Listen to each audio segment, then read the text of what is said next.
حضرت علامہ مولانا قاری محمد آصف رضا صاحب کی خدمت میں گزارش کرتا ہوں کہ وہ تشریف لائیں اور اپنے مواعظ حسنہ سے ہمیں مستفید فرمائیں۔ نعرہ تکبیر! اللہ رب العزت کی توحید پر ایک ہاتھ اٹھانا ہے۔ نعرہ تکبیر! نعرہ رسالت! دونوں ہاتھوں کو اٹھانا ہے۔ رب ذوالجلال کی توحید اور رسول اللہ کی رسالت دونوں کو مانتے ہیں۔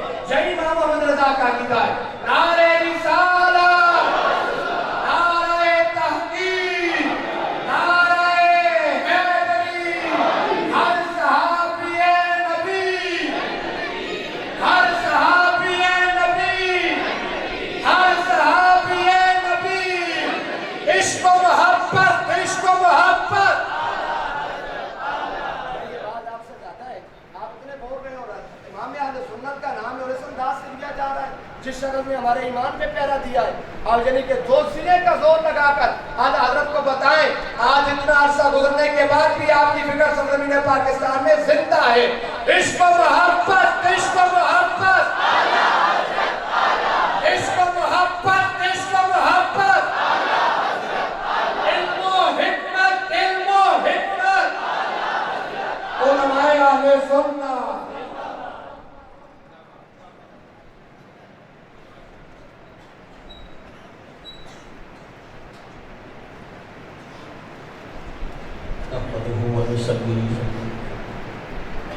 ونسلم على رسوله الكريم أما بعد فأعوذ بالله من الشيطان الرجيم بسم الله الرحمن الرحيم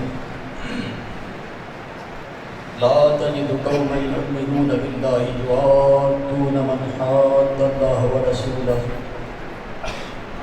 صدق الله مولانا العظيم رشد پر صدق اللہ صلی علی سیدنا مولانا محمد وعلی آل سیدنا و مولانا محمد وبارک وسلم الصلاة والسلام علیک یا رسول اللہ وعلی آلک و اصحابک یا حبیب اللہ۔ ڈال دی قلب میں عظمت مصطفیٰ، ڈال دی قلب میں عظمت مصطفیٰ، سیدی اعلی حضرت پہ لاکھوں سلام اور مصطفیٰ جان رحمت پہ لاکھوں سلام، شمع بزم ہدایت پہ لاکھوں سلام۔ میرے نہایت ہی واجب الاحترام علماء کرام، سادات کرام، طلباء اور محترم سامعین کرام، اور سے اعلی حضرت علیہ الرحمہ اور ختم قرآن مجید کی نسبت سے یہ محفل جاری ہے۔ علماء کرام کثیر تعداد میں موجود ہیں، ثناخوان ہیں، اور مجھ سے پہلے علامہ طاہر صاحب میرے اعلیٰ حضرت علیہ الرحمہ کا درد بیان کر رہے تھے کہ خاص کر اس پرفتن دور میں میں سمجھتا ہوں زیادہ ضرورت ہے کہ مسلک اہل حضرت کو سہارا نہ دیا جائے، سہارا بنایا جائے۔ کیوں؟ آپ دیکھ رہے ہیں اہل سنت کے اندر بھی دڑے بن چکے ہیں، رافضیت عروج پر ہے، ناصبیت عروج پر ہے، لوگ پیسے روپائے کے لیے دین ایمان بیچ رہے ہیں۔ ایسے میں اگر ساری دنیا میں پچھلی صدی میں نگاہ دوڑائی جائے تو ایک ہی مسلک ہمیں نظر آتا ہے، جس مسلک کی پاسداری امام اہل سنت امام احمد رضا خان نے فرمائی کہ جس میں پناہ لینے والا رب کا محبوب بھی ہوتا ہے، رب کے نبی کا غلام بھی ہوتا ہے، صحابہ کرام کا بھی غلام ہوتا ہے، اہل بیت اطہار کا بھی غلام ہوتا ہے، بلکہ حضور کے ہر غلام کا وہ غلام ہوتا ہے۔ یہ عشق، یہ درد، یہ ادب میرے امام اہل سنت اشرف احمد رضا خان فاضل بریلوی نے ہمیں سکھایا۔ آپ عشق و محبت اور ادب میں کتنا خیال رکھا کرتے تھے۔ ایک مرتبہ آپ کے سامنے ایک فتویٰ پیش ہوا آپ نے فرمایا کہ کوئی شخص اگر کسی مقام پر یہ کہے کہ نعوذ باللہ محمد عربی صلی اللہ علیہ وسلم کی جو کملی تھی وہ میری تھی، وہ بھی دائرہ اسلام سے خارج ہو گیا۔ میں آپ کو اعلیٰ حضرت کا ادب بتا رہا ہوں کہ مقام نبوت میں میرے اعلیٰ حضرت کا ادب کیا تھا۔ تو کسی نے کہا حضور اگر میرے آپ کے کریم آقا محمد عربی صلی اللہ علیہ وسلم زمین پہ بیٹھے ہوں اور کملی پہ مٹی لگ گئی ہو تو پھر آپ کیا کہیں گے؟ فرمایا پھر بھی نہ کہنا کہ کملی میری ہو گئی۔ سنیں میرے اعلیٰ حضرت کو، فرمایا پھر بھی نہ کہنا کہ کملی میری ہو گئی، بلکہ کہنا کہ مٹی نے مصطفیٰ کے دامن رحمت میں پناہ لے رکھی ہے۔ ارے ایسا پیارا عقیدہ خدا کی قسم ہمیں اعلیٰ حضرت عظیم البرکت کا ملتا ہے۔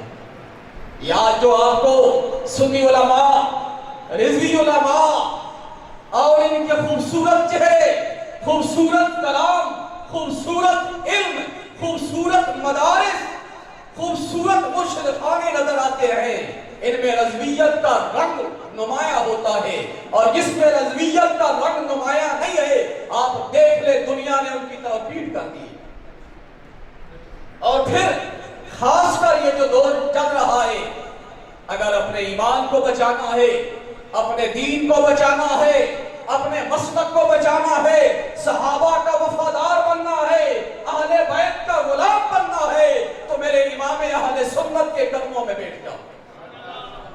اور پھر اس سے بڑی بات علامہ عمران صاحب کہ اگر آپ پچھلی صدی میں نگاہ دوڑا لیں اور پھر اس موجودہ صدی کا نظارہ کریں تو میرے اعلیٰ حضرت عظیم البرکت سے محبت کرنے والے وہ تشنہ لب ہیں، کبھی ادھر دیکھتے ہیں کبھی ادھر دیکھتے ہیں کہ آج بھی ہمیں کہیں سے وہ علم نظر آئے، آج بھی ہمیں کہیں سے وہ عدم نظر آئے، آج بھی کہیں سے ہمیں وہ فکر نظر آئے، آج بھی کہیں سے ہمیں وہ سرکار کا عشق نظر آئے، آج بھی کہیں سے ہمیں سرکار کی وہ محبت نظر آئے۔ جب نگاہیں اٹھا کر کے دیکھتے ہیں نگاہیں تھک جاتی ہے، اور پھر مدینے کے فضاؤں سے ایک آواز آتی ہے کہ پریشان نہیں ہونا سرکار کے غلاموں، اگر آج بھی اعلیٰ حضرت کا دیدار کرنا چاہتے ہو تو خادم حسین رضوی کو دیکھ لو۔ کس کو دیکھ لو؟ خادم حسین رضوی کو دیکھ لو۔ یہ رسول اللہ صلی اللہ علیہ وسلم کے دین کا وہ خادم ہے جو امام احمد رضا کا سچا غلام ہے، جو امام احمد رضا کی فکر رکھنے والا ہے۔ لیکن ہم کیا کرتے ہیں جب اسی مسلک سے وفاداری نبھانے کی بات آتی ہے، الیکشن کا دور آ جاتا ہے تو کبھی ہم کتاب کا سہارا لے لیتے ہیں، کبھی گلی بازار کا سہارا لے لیتے ہیں، کبھی ایک میٹر کے لیے بک جاتے ہیں۔ اس وقت یہ رضوی فکر کہاں جاتی ہے؟ ارے وہی وقت ہوتا ہے رضوی فکر کو سینے سے لگانے کا۔ کہ آپ دیکھ لیں ہماری کراچی کی اسمبلی میں ایک رضوی مولانا مفتی قاسم فہمی ایک بندہ گیا ہے اور اس نے ناموس رسالت پہ بھی پہرا دیا ہے، ناموس صحابہ پہ بھی پہرا دیا ہے، اور اہل بیت کی عظمت کو سلام بھی پیش کیا ہے۔ اگر تحریک لبیک کے اتنے غلام رضویت کو رضویت کا سینے میں درد رکھنے والے اگر ایوانوں تک پہنچ جاتے تو میں کہتا ہوں خدا کی قسم پھر نہ کوئی صحابہ کو بھونک سکتا تھا، نہ حضور کی اہل بیت کی طرف نگاہ اٹھا کر کے دیکھ سکتا تھا۔ یہ ہمارا اپنا جرم ہے کہ جب وقت آتا ہے مسلک کے جو زیب و زینت ہوتے ہیں، مسلک کو سہارا دینے والے لوگ ہوتے ہیں، ہم انہیں فراموش کر دیتے ہیں، ان کی طرف پیٹ کر دیتے ہیں، اور کبھی میٹر کے لیے، بیٹے کی نوکری کے لیے، کسی عہدے کے لیے ہم اپنے دین اور مسلک کا سودا کر دیتے ہیں۔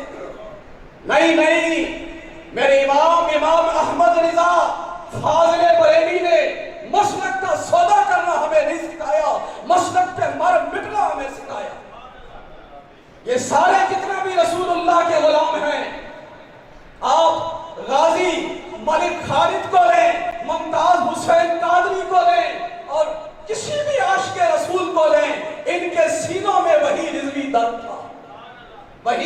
درد تھا. ممتاز قادری سے کہا گیا آپ کو اپنے بچے نظر نہیں آئے؟ آپ کو والد کا بڑھاپا نظر نہیں آیا؟ آپ کو اپنا عہدہ نظر نہیں آیا؟ آپ کے جانے کے بعد بیوی کی بیوگی آپ کی آنکھوں کے سامنے نہیں آئی؟ آپ نے فرمایا سب کچھ آیا ہے، پر جب سے قبلی والے کا چہرہ دیکھا ہے پھر کہیں اور دیکھنے کی مجھے ضرورت ہی نہیں پڑی. کہ جب تک بکے نہ تھے کوئی پوچھتا نہ تھا، آقا آپ نے خرید کر ہمیں اپنا بنا لیا. 1.5 صدی بیت گئی اے میرے امام احمد رضا، آج بھی آپ کے متوالے آپ کی عظمت کو سلام پیش کرنے کے لیے موجود ہیں. صرف یہ مدرسہ نہیں، یہ علاقہ نہیں، دنیا کے کونے کونے پر خدا کی قسم میرے امام کی عظمت کو سلام پیش کرنے والے موجود ہیں. وجہ کیا تھی؟ وجہ یہی تھی کہ سچی محبت تھی، سچا عشق تھا اور سچی رسول اللہ کی غلامی تھی. زندگی بھی غلامی میں گزاری اور جب مثال کا وقت آیا تو فرمایا غلاموں کی صفوں میں کہیں مجھے پیچھے نہ رہنے دینا. آپ نے وصیت کی تھی کہ میری قبر ایسی رکھنا کہ جب میرے کریم آقا محمد عربی صلی اللہ علیہ وسلم میری قبر میں آئے تو میں کھڑے ہو کر حضور کا استقبال کروں. زندگی میں تو سبھی وفا کرتے ہیں نا یار، آنکھیں بند ہونے کے بعد بھی ہمیں وفا سکھا گئے کہ اس مصطفیٰ، وہ مصطفیٰ جنہیں صحابہ فرماتے ہیں کہ ہم حضرت عباس کے بیٹے فرماتے ہیں فضیل بن عباس کہ رسول اللہ صلی اللہ علیہ وسلم کو جب ہم نے لحد میں رکھا حضور کے ہونٹ ہل رہے تھے تو کان قریب کیے، اس وقت بھی حضور کے ہونٹوں پہ ایک ہی جملہ تھی، اللہم اغفر لامتی، اللہم اغفر. پھر اس نبی کی غلامی اس امام نے نبھائی کہ دنیا سے جا رہے ہیں. فرمایا میری قبر ایسی رکھنا کہ جب سرکار سامنے آئے تو میں کھڑے ہو کر سرکار کا استقبال کروں. اور حضرت خطیب پاکستان فرمایا کرتے تھے قبر میں سرکار آئے تو میں قدموں پر گروں. میرا گلا ساتھ نہیں دے رہا، ابھی جمعہ پڑھا کے آیا ہوں، آپ سب پڑھیں. قبر میں سرکار